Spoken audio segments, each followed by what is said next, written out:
¿Cómo están, alumnos de Villamedic? Vamos a continuar con las actividades del curso de actualización extracurricular de COVID-19. Soy el doctor Giancarlo Pérez Lazo, soy infectólogo del Hospital Nacional Guillermo Almenara Irigoyen. Para el día de hoy vamos a hacer algunas discusiones de casos clínicos en escenarios especiales. En sí voy a presentar algunos casos de inmunosupresión celular y COVID-19, algunos retos. El caso 2 es de neumonía severa y ver si es factible el uso de inhibidores de interleuquina 6 tipo tocilizumab para la tormenta de citocinas. El caso 3 y 4, algo de inmunosupresión innata y COVID-19 en pediatría. Y cirugía en tiempos de COVID-19 y gestación serán algunos de los temas que vamos a tocar. En general, voy a presentar el primer caso. Este es un paciente varón de 45 años. Él tenía antecedentes de infección por VIH desde el año 2017. Él inició pues con CD4 muy bajos, menos de 200, ¿no? Y tenía hasta el 2019, hasta julio, ¿no? En Grau, un tratamiento antirretroviral que consistía de este esquema: Caletra, que es lopinavir, ritonavir, tenofovir y lamivudina, por el cual nosotros consultamos y no se encontró si habían datos de adherencia realmente, ¿no? Entonces le consulta al paciente su CD4, al médico tratante, y nos dice que estaba en 230 y que su carga viral estaba indetectable. O sea, debe ser un paciente que había controlado. Está hospitalizado desde el 2 de abril en el Hospital Almenara por una neumonía severa. En sí, como ven las imágenes tomográficas, miren ustedes, es un compromiso intersticial con un patrón en vidrio esmerilado con una extensión más del 50%, ¿no? No habían consolidados aparentes y este paciente pues fue sometido rápidamente a un proceso de ventilación mecánica invasiva, ¿no? El paciente tiene un PCR confirmatorio. Este fue uno de los primeros casos que vimos en el hospital y pues el PCR era del 31 de marzo, ¿no? Entró a ventilador mecánico, no estaba en vasopresores, el inicio de tratamiento y recibió ceftriaxona, acitromicina, hidroxicloroquina en la emergencia. Recuerden que estamos hablando de marzo y pues en la emergencia se le da todo este medicamento, recibe prácticamente 2 días, ¿no? Lo que se recopila con este paciente es que la terapia antirretroviral estaba suspendida. En algunos meses antes el paciente dice que no había estado tomando de manera regular, por lo cual no se sabe si realmente esta carga viral que está indetectable se puede haber disparado y eso puede haber predispuesto a que tenga esta presentación de COVID severa, ¿no? Entonces no hay familiares al momento de consultar en la emergencia, ni tampoco sabíamos si la adherencia era buena, porque cuando llegamos en interconsulta el paciente ya estaba con intubación y ventilador mecánico. Entonces el paciente, en su evolución, lo que pasa es que este paciente estaba estable, no requirió vasoactivos, tuvo una extubación pronta, no requirió muchos días de ventilador y tuvo un patrón ventilatorio muy regular con apoyo de oxígeno con canulamina sal, buena PAFI y mejora prácticamente hasta 340.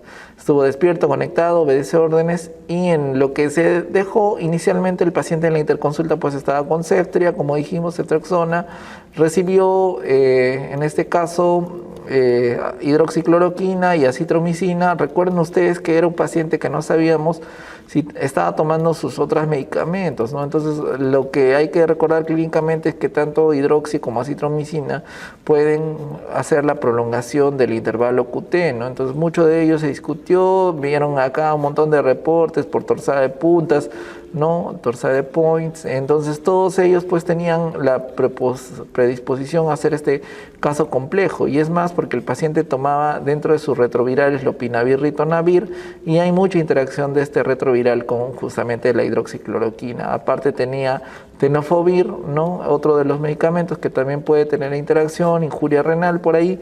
Entonces realmente una comedicación, polifarmacia en este tipo de pacientes puede ser muy perjudicial. Nosotros como interconsulta fuimos en el segundo día de hospitalización, se le suspendió el antibiótico porque no vimos un consolidado efectivo, se le suspendió la ceftriaxona, se le suspendió la hidroxicloroquina y se le suspende la acitromicina, a pesar de que se le pidió a un paciente que tiene un recuento de CD4 con un patrón prácticamente de radiografía intersticial, se decide la suspensión.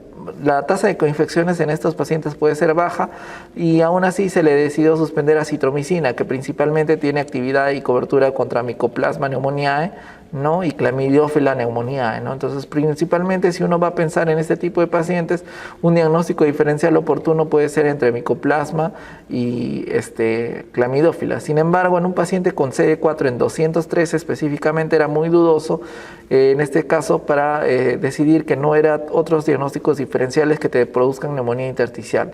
Entonces, miren ustedes la evolución. Este paciente tenía leucocitos, se inició con leucocitosis 13.000, ya mencionamos que la mayor parte de los pacientes que llegan con COVID en los días 5 o 7 de enfermedad hacen leucocitosis, hacen linfopenia.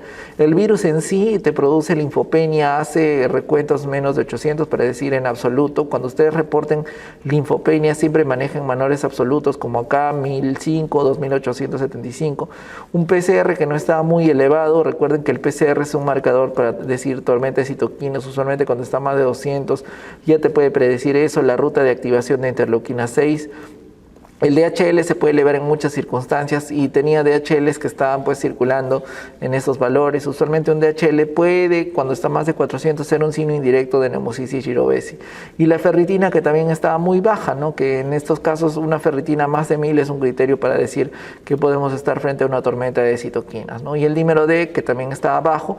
Miren ustedes como el 8 de abril este paciente tenía un dímero D de 0.02, el día 14 ya estaba en 4.35. ¿Qué está pasando acá? Es COVID, que está haciendo un fenómeno trombótico, no lo sabemos. Y la procalcitonina siempre baja, es decir, nos orientaba bastante para excluir una coinfección bacteriana, es decir, menos de 0.5 es un valor para descartar infección bacteriana. ¿Okay? Entonces, analizado todo este caso, interesante porque el paciente tenía una radiografía, una tomografía, ¿no? Persistencia de leucocitosis, no era por una bacteria, entonces hay que recordar que la procalcitonina no se eleva en infecciones fúngicas. Y este es un paciente que cuando se le hace toda la evolución, nosotros vemos acá, esta es la evolución del paciente con un patrón intersticial puro, ¿no? Y en prácticamente 11 días de tratamiento, con lo que se le dejó, hay una disminución progresiva de estos infiltrados. Tenía un CD4 en 111 y una carga viral en 120.000 copias, ¿no? Quiere decir que si este paciente estuviese tomando sus retrovirales de manera adecuada, tal vez hubiese tenido un CD4 un poco más alto y una carga viral que estaría indetectable, es decir, menos de 50 copias. ¿Qué es lo que pasó en este paciente? Que nosotros decidimos pues darle una cobertura por este tipo de CD4 que salió muy rápido, afortunadamente en el hospital, empíricamente cubriendo también Pneumocystis jirovecii. Entonces lo que planteamos es que este paciente puede tener una coinfección entre Pneumocystis jirovecii, por lo cual el paciente debe recibir trimestoprim sulfametoxazol 5 miligramos por kilo cada 8 horas, ¿no? Acorde al peso, ajustado, más los tratamientos. En este caso, éramos marzo, no sospechamos que podría haber sido influenza, el panel de influenza salió negativo, pero usualmente influenza también puede tener un curso así, agudo, abrupto en estos pacientes, incluso en aquellos pacientes que tienen CD4 por encima de 200. O sea que influenza, si nos dicen a quién afecta más, a los pacientes que tienen CD4 menos 200 o más de 200, podríamos decir que influenza puede afectar más a los que tienen más de 200, ¿no? Entonces se excluyó, se descartó influenza y pensamos, bueno, si tiene COVID podría tener algún patógeno más. No encontramos inmunofluorescencia positiva para Mycoplasma ni para clamidia, pero sí encontramos, se buscó en el esputo y en el lavado bronquial, no se hizo lavado bronquial velar, sino que se hizo en el esputo tinción de IEMSA para buscar Pneumocystis jirovecii y se encontraron algunos taquizoitos. Entonces este paciente tuvo una coinfección entre Pneumocystis jirovecii y lo que es Pneumocystis carini, ¿no? Esto fue el tromboelastograma. Recuerden ustedes que este paciente estuvo en ventilación mecánica y que, como vemos acá en la figura, se vio que teníamos un marcador donde teníamos el aumento brusco del dímero D. Miren acá nuevamente, dímero D en 4.35 de lo que está en 0.2. Cuando mencionamos las estrategias de tratamiento en COVID, usualmente habíamos visto, este es un paciente que tiene factor de alto riesgo para hacer trombosis, es decir, está con historia de trombosis, tiene valvulopatía, tiene alguna condición, entre comillas, no tenía ni neoplasia, nada. Entonces, estos pacientes fue con una enoxaparina de manera profiláctica, ¿no? Con la dosis que está acá. Miren ustedes, y en este caso, estando con esta enoxa profiláctica se le hace este tromboelastograma. Ya cuando discutimos en la revisión en el webinar de pacientes críticos hemos visto que usualmente se hace y documenta el tromboelastograma porque el dímero muchas veces no nos da fidedignamente lo que está pasando. Entonces el dímero D puede elevarse por muchas causas en el paciente que tiene crítico, pero también puede estar de manera en valores normales.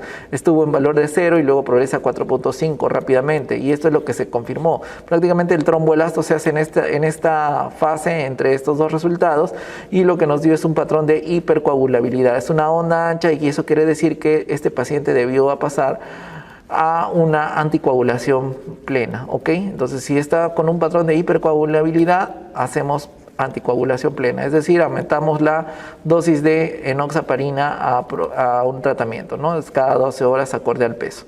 Entonces, esto es lo que pasó. Miren ustedes que no de rutina se hacen los tromboelastos en el hospital, pero nos dio una discordancia entre lo que veíamos con las pruebas del dímero D y lo que se veía en un patrón de este tipo de situaciones, ¿ok? Muy bien. ¿Qué lecciones hemos aprendido de este caso? Se le puso hidrocortisona al paciente, sí. Inicialmente la hidrocortisona en este tipo de pacientes, según las guías y las normativas, por ejemplo el Surviving Sepsis del COVID, hay una guía especial de Surviving Sepsis de COVID, lo que ha mencionado es que se puede utilizar hidrocortisona en los pacientes con COVID, sobre todo a 250 miligramos endovenosos cada 24, si es que ese paciente, por ejemplo, tiene acceso a shock. Está haciendo con shock. El paciente ingresa con shock séptico a la emergencia, no, este paciente debería recibir corticoides. Es uno de los escenarios donde los corticoides no han sido muy controversiales, ¿no? Desde un comienzo de la pandemia hasta antes de que salga el Recovery Trial. Entonces, con este rol de la hidrocortisona, nosotros decidimos darle 250 miligramos endovenosos cada 24. Pero recuerden ustedes también que en neumocitis girovesi, en PCP, ustedes también pueden dar corticoides de manera temprana. Usualmente podemos dar dexa, prednisona, ¿no? Entonces, usualmente en el hospital, si es que el paciente tolera vía oral, a pesar de que está haciendo hipoxemia silente, estos pacientes pueden recibir corticoides, sobre todo en neumocistosis moderada y severa, ¿no? Que es la indicación de corticoides. Entonces, en ellos puede recibir prednisona, su equivalente en hidrocortisona o metilprednisolona. Lo que pasaba es que en las primeras épocas de COVID, en los primeros meses, casi la mayoría optaba por dar pulsos de metilprednisolona, ¿no? Daba metilprednisolona en pulsos. Pero estamos hablando de un huésped inmunocomprometido. ¿Qué pasa si le damos pulsos a un paciente VIH y que encima también tiene COVID y probablemente una neumocistosis? ¿Podríamos empeorar el cuadro?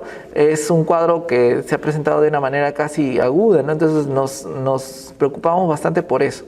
Es una presentación atípica realmente de este tipo de casos. Recuerden que neumocitis en el paciente VIH puede presentarse haciendo un compromiso intersticial difuso, pero es un cuadro subagudo, ¿no? En el caso de él se exacerbó más rápido por COVID, por SARS-CoV-2. Después de esto, el rol de la hidrocortisona nos llamó mucho la atención, pero sí estaba indicada en pacientes que entraron con shock. Y este paciente entró hipotenso y con esto aparentemente mejoró rápidamente.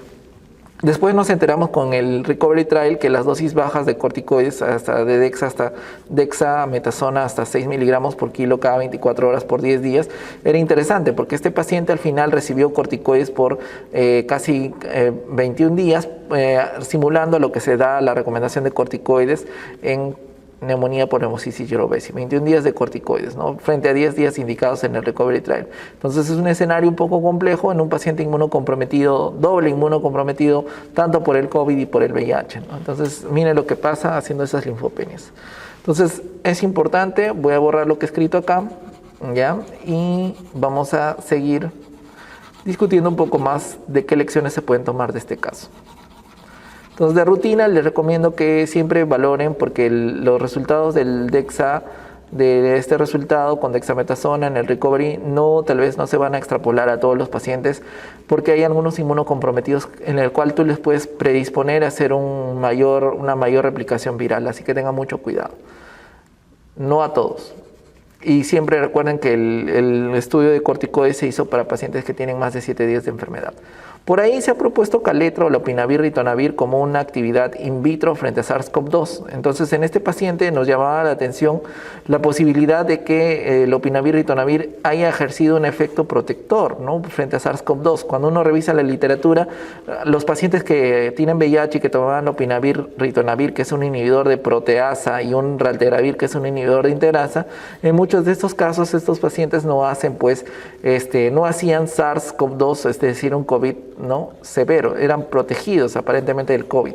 Estos datos son muy controversiales, pero lo que se ha visto es que ahora estamos viendo pacientes que incluso con buen tratamiento y buen nivel de CD4 están haciendo estas complicaciones. Así que el hecho de que utilice Kaletra como una terapia preventiva no sirvió en este caso. El paciente tomaba aparentemente de manera irregular los últimos meses y no le sirvió, pero tampoco no hay evidencia hasta ahorita de que nos digan que Kaletra sirva como protección de COVID, ¿ok? La inmunosupresión es importante. ¿Qué rol jugó acá el VIH? El VIH te hace linfopenia. El VIH de por sí es un estado que también puede favorecer la protrombosis. Acuérdense que de por sí el COVID también hace estos factores protrombóticos, pero el VIH también. Eso es una doble cascada para activar deterioro, daño a nivel de la coagulación, doble daño a través de marcar linfopenia persistente, ¿no? Es decir, el CD4 que puede haber estado en 200 cayó muy rápido. Entonces, en este tipo de situaciones tienen que valorar muy bien, porque las inmunosupresiones en otro paciente, por ejemplo, si fuera un trasplante de órgano sólido, un paciente que tenga lupus también puede tener esta doble ruta y no necesariamente va a ser un estadio inflamatorio persistente. Lo que se ha visto es que en estos pacientes que tienen VIH, por ejemplo, con CD4 muy bajos o enfermedad avanzada por VIH, es bien raro que se presenten también las tormentas de citoquinas. Vimos que en estos casos, como presenté acá, miren ustedes, recopilamos marcadores, ¿no? Tenía tormenta de citoquinas, ferritina muy baja, menos de 1000, DHL que estaba muy baja, el PCR menos de 100 y linfopenia tenía por ahí que se trataba de recuperar, ¿no? Hubo una recuperación rápida de la linfopenia, lo que hemos visto en los pacientes con COVID normales, sin otra inmunosupresión de fondo, tal vez, ¿no?, como el VIH, en este caso no tienen esta recuperación rápida de linfocitos, ¿no? En eso nos llamó bastante la atención. Entonces, a pesar de eso, llama bastante la atención que estos pacientes inmunosuprimidos totales no te hacen la inmunosupresión y consiguientemente la tormenta de citoquinas. Entonces, ¿qué lo protegió de tormenta de citoquinas? El hecho de que tenga linfopenia y que se haya recuperado gracias a que el VIH inactivó la actividad del SARS-CoV-2. Por ahí hubo una conjunción. Entonces, los pacientes que son trasplante de órganos sólidos también se han descrito como un grupo de mortalidad. Entonces, ¿qué es lo que está pasando en ellos? Realmente es solamente el trasplante de órgano sólido que está con tacrolimus, microfenolato, están protegidos de hacer este tipo de complicaciones o tienen alguna otra chance. Lo que es cierto es, lo que se ha visto es que estos pacientes pueden hacer posteriormente superinfecciones, ¿no? Superinfecciones. Los lúpicos son pocos los que hemos visto, lúpicos que tengan estos marcadores y realmente también pues el lúpico ya toma hidroxicloroquina, ¿no? Entonces, ¿qué pasará con aquellos pacientes lúpicos que toman hidroxicloroquina? ¿Se estarán protegiendo? Entonces es importante que determinemos esto en estudios prospectivos si realmente el uso de algunos medicamentos puede prevenir de hacer formas de COVID-19 severas. Esto es interesante, este es un escenario muy sacado ya de pelos, pero son hipótesis válidas que se han planteado. Muy bien, voy a borrar todo el escenario de inmunosupresión para que ustedes puedan ver lo siguiente que nos estamos preguntando, ¿ok? Entonces, vamos a continuar con anticoagulación, ¿no? ¿Qué es lo que pasó? Habíamos visto que este paciente estaba recibiendo enoxaparina de manera profiláctica. Ya cuando vimos el algoritmo de tratamiento en la clase previa, hemos revisado también todo lo que es anticoagulación y las dosis que debe recibir, ¿no? Ajustando siempre al clearance de creatinina. Con CKD menos de 30 usualmente se corrigen todas estas dosis. Entonces lo que hemos visto es que el dímero D no correlaciona con lo que está pasando realmente. No hay correlación del dímero D, no correlación con lo que pasa. Es decir, el VIH y el COVID son estados que pueden producir estados hipercoagulables, igual que esto se ha visto bastante en obesos. Por eso es que es importante que en este tipo de situaciones o alguna inmunosupresión celular tal vez se pueda dar anticoagulación desde un comienzo. En algunos centros dan anticoagulación plena, es decir, las dosis de Noxa con heparinas de bajo peso molecular cada 12 horas o ajustado a la función renal, pero desde un comienzo, ¿no? Entonces es importante que hay que ver que son situaciones muy específicas en este caso. Coinfecciones. Como dijimos, la tasa de coinfección en general es muy baja. En la literatura,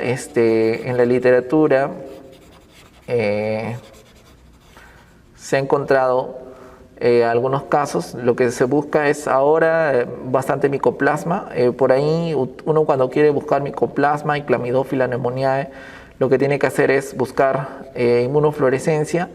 Y también puedes buscar el PCR, ¿no? Con un límite de termociclados que te dicen, oye, ¿sabes qué? Tienes PCR con tantos termociclados, puede ser un micoplasma o un Clamidófila pneumoniae que realmente están produciendo infección, ¿no? Y el patrón, acuérdense que siempre es neumonía intersticial, ¿no? Muchas veces neumonía intersticial así compleja y puede llegar al paciente a tener dificultad a un grado respiratorio muy, muy intenso, ¿no? Y el paciente puede estar coinfectado. Entonces, el hecho de que uno dé estos macrólidos como acitromicina o doxiciclina que tienen actividad en teoría contra estos gérmenes porque son intracelulares, es para justamente combatirlos, ¿no? Pero no es porque tenga acitro y doxi actividad contra SARS-CoV-2, o lo que comúnmente he escuchado es que estos dos antibióticos tienen actividad inmunomoduladora, pero la inmunomodulación es para pacientes que tienen, por ejemplo, fibrosis quística, otros escenarios donde son enfermedades crónicas y pues sí podría tener algún rol la citromicina, sobre todo, que ha sido demostrado.